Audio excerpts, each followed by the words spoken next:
Make the case about what you think has to happen to PDC. Yeah, I mean, fundamentally, this is a company with very good assets in the Permian and the DJ Niobrara. Good cash generation, but with poor capital allocation and a large amount of corporate overhead. I mean, this is a company that should be making a 10% return on capital employed, and it's currently making a 3 or 4% return on capital. Okay, we should show the stock. What do you think that this company could be worth if managed the way you would want it to be managed? Yeah, I mean, we fundamentally believe these assets are worth about $5 to $5.2 billion, which would effectively be around $65 to $70 per share, so 2x in terms of where it trades today. And you're getting a sort of Heisman, talk to the hand. They're not interested in you doing this.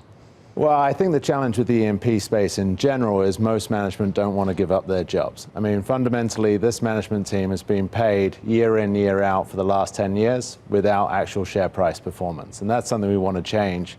We want to see real alignment with share price performance in terms of compensation structures as well. And so what kind of conversations have you had with other investors thus far? I think if you look at the US E&P energy space, energy investors are pretty frustrated. This has been a sector where for the last 10 years, the XOP is essentially flat. We've seen $1.1 trillion of CapEx spent. We've seen an average return on capital employed of 4%.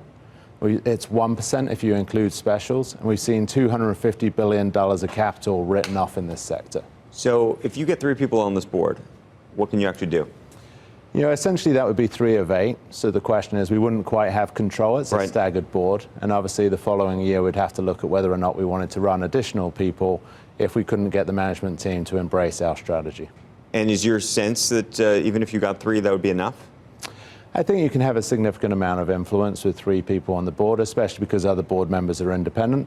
And look, at the end of the day, what we're proposing is the company pay a dividend, return cash to shareholders, generate a return on capital employed. These are not particularly controversial items. Okay, broader question. Price of oil right now, we can look maybe, you could buy a barrel WTI right now. What do you think, where do you think it's going to be over the next 12 months? Well, I think right now you're seeing a real reset in the US E&P industry where operators being asked to become profitable. The last 10 years during the shale boom, it's all been about growth, not returns. Now we're seeing E&Ps told you've got to return cash, you've got to generate a return on capital employed. Fundamentally, if you look at the oil price required for the upstream US E&P industry to make a return, it's probably around $70 a barrel with $3 natural gas. Not for the big guys. If you're ExxonMobil, you can do it at 35. Yeah, they'll say that, but if you actually look at their corporate return on capital employed, it hasn't been in double digits for the last 5 years. So they'll tell you that individual well economics work at 35, and that's really a half-cycle economic number where they're looking on a forward basis, but their reported return on capital employed hasn't met historical metrics. So you think they're actually going to slow down in terms of drilling when it comes there? I think the overall US E&P industry is. We've seen that already. We've seen a lot of people guide that 2019 production will be flat on the 4th quarter of this year. So while you'll see year-on-year growth in US production, it's going to decelerate from 18 levels. And I think that'll be below the IEA's expectations. Meaning what? Meaning that you think WTI will go up as that function of supply?